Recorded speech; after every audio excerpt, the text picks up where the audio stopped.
Every horrific collectivist regime in history claimed it was helping people, whether that be equality or security or fairness, the greater good.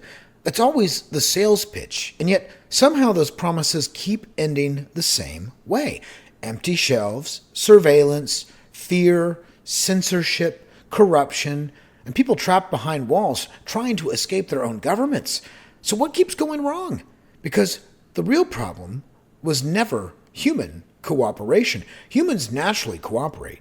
The real issue is whether cooperation is voluntary or forced. And if people must be forced into a system for their own good, maybe the system was never actually good in the first place. And that distinction changes everything because voluntary cooperation built civilization. Forced cooperation built systems people eventually tried to flee. So first let's look at humans and how they naturally cooperate. One of the weirdest myths is that politics today is the idea that individual freedom means selfishness or isolation. It doesn't. Human beings are naturally collective creatures. Families are collective. Friend groups are collectives. Churches are collective. Sports teams are collective. Businesses are collective. Neighborhoods are collective. Civilization itself is massive cooperation between millions of strangers. The question was never whether people should cooperate. The question is whether they should be free to choose how they cooperate. Because when people are free, they naturally organize themselves into systems of mutual benefit. Nobody has to force parents to care for their children. Nobody has to force friends to help each other during hard times. Nobody has to force people to build charities or volunteer groups or businesses or clubs or churches or online communities. These things emerge naturally. Even markets themselves are giant systems of voluntary collectivism. Think about something simple like buying bread. A farmer grows wheat. A truck driver transports supplies. Engineers build machinery. Software developers create logistics systems. And store employees stock shelves. Bakers prepare the food. Thousands of strangers cooperate peacefully without any central ruler controlling every detail of their lives. That is voluntary collectivism, also known as individualism. Massive cooperation, but through consent. And most modern prosperity exists because of that. Now, next we want to look at consent and how it changes everything. That's the part political discussions constantly blur together. Voluntary cooperation and forced cooperation are not remotely the same thing. One allows peaceful choice. The other punishes peaceful refusal. And the moment a system punishes people for opting out, the focus slowly shifts away from cooperation and towards control. That's why forced collectivist systems always expand political power. More enforcement, more surveillance, more regulations, more censorship, more punishment for noncompliance. Because if participation were truly voluntary, many people would simply walk away. And that's exactly what history keeps showing us. You cannot force people into genuine community. That only creates obedience. And obedience is not the same thing as harmony. There's a reason the Berlin Wall became one of the most powerful political symbols in modern history. People in East Berlin weren't trying to break into the Soviet-controlled side. They were risking their lives trying to escape it. Families got separated overnight. Concrete walls split neighborhoods in half. Armed guards patrolled the border. People were shot attempting to flee. Now, stop and really think about that. If a system truly creates prosperity and justice, why would it need walls to stop people from leaving? That question alone destroys a huge amount of political propaganda because freer societies usually build barriers to keep people out. Authoritarian systems build barriers to keep people in. And history keeps repeating that pattern. Cubans fleeing on rafts across open water. North Koreans risking execution to escape. Millions of Venezuelans leaving economic collapse. The migration patterns tell a story political narratives often try to hide. Human beings overwhelmingly prefer systems where they retain greater control over their own lives because free people rarely need cages. And this brings us to the information problem. One of the biggest reasons forced collectivism repeatedly collapses is because centralized power destroys honest feedback. Free societies rely on decentralized information, prices, competition, reputation, profit and loss, consumer choice. These systems constantly communicate what people actually want, what resources are scarce, and what organizations are failing. But centralized political systems distort that information. Bad ideas become politically protected. Failure gets subsidized. And eventually, honesty itself becomes dangerous. Because when rulers control economic life, telling the truth can threaten political power. That's exactly what happened in the Soviet Union. Central planners believed they could direct entire economies from the top down. Instead, they created shortages, stagnation, corruption, black markets, censorship, and eventually collapse. Store shelves sat empty while official propaganda claimed production was succeeding. People learned to pretend publicly while surviving privately. And over time, the economy stopped serving ordinary people and started serving bureaucracy itself. Economic control became social control. Social control became political control. And political control became total control. Then came Maoist China, one of the deadliest forced collectivist experiments in human history. Private farming was dismantled. Collective agriculture was imposed. Production quotas became political mandates disconnected from reality.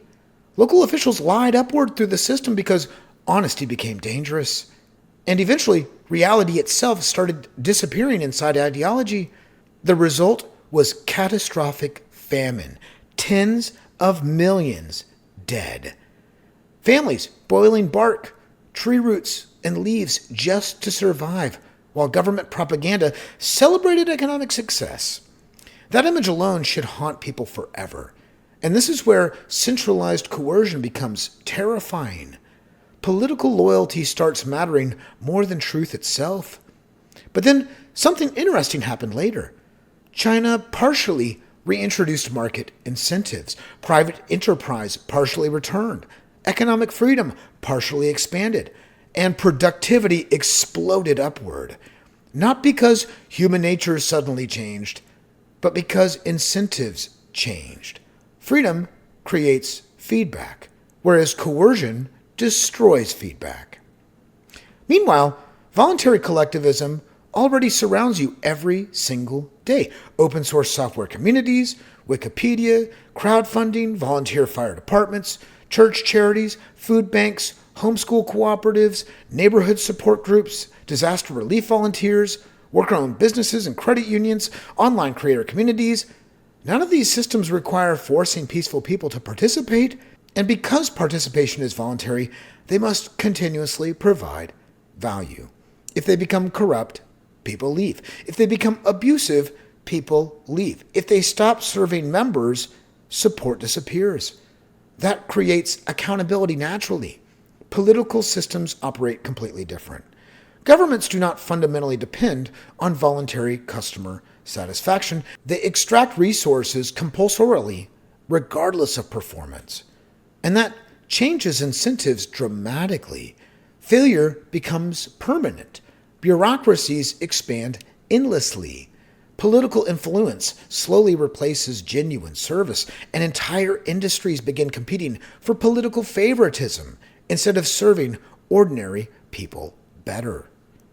Now, one of the most dangerous political ideas ever invented is the belief that force creates morality. It doesn't. Force creates compliance, and that's completely different. Real morality only exists when choice exists. If someone voluntarily helps their neighbor, that reflects character. If someone acts only because they fear punishment, that reflects coercion. And societies built heavily around coercion slowly reshape human behavior around political survival. People focus less on value creation and more on permission, less on cooperation and more on manipulation, less on innovation and more on avoiding punishment. That's why heavily centralized systems often become deeply corrupt. Because once political power controls resources, success increasingly depends on proximity to power rather than service to others. The economy slowly transforms from voluntary exchange into political extraction, and history keeps warning us where that road leads. Another major myth is the idea that individual freedom destroys community. History suggests almost the opposite. Voluntary societies create stronger and more meaningful forms of cooperation because relationships are chosen instead of imposed. Parents sacrifice for children voluntarily. Communities organize after disasters voluntarily. Entrepreneurs create products voluntarily. Medical innovation emerges through decentralized experimentation.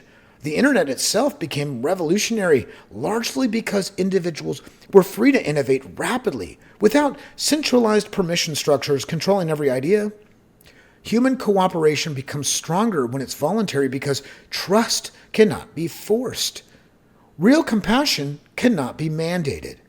Real community cannot be engineered politically.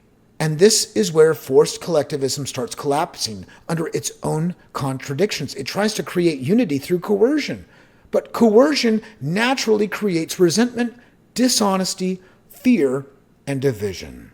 The real divide in politics is not individualism versus cooperation. It's voluntary interaction versus coercive control. One system treats people as independent human beings capable of peaceful cooperation. The other treats people as resources to be managed for political objectives. One depends on consent, while the other depends on force. One allows experimentation and disagreement, diversity, and exit, while the other centralizes power and traps entire populations inside elite decision-making. Voluntary cooperation built civilization, whereas forced cooperation builds enslaved societies. And history keeps repeating that lesson over and over again. The bloodiest governments in history all claimed they were building a better world. They promised fairness, security, equality, stability, the greater good. And yet, over and over again, centralized coercion produces fear, censorship, shortages, corruption, and human suffering on an enormous scale. Meanwhile, the freest societies in history advanced not because human beings became perfect, but because individuals retained the freedom to cooperate voluntarily, to build, to trade, to innovate, to leave bad systems behind. Real civilization does not emerge from political force. It emerges from free human beings cooperating peacefully with one another. Voluntary order is not chaos. It's what happens when people are free enough to build societies without coercion. And the more history you study, the harder that truth becomes to ignore. If you believe cooperation should be voluntary instead of forced, subscribe to the channel because this conversation is far from over.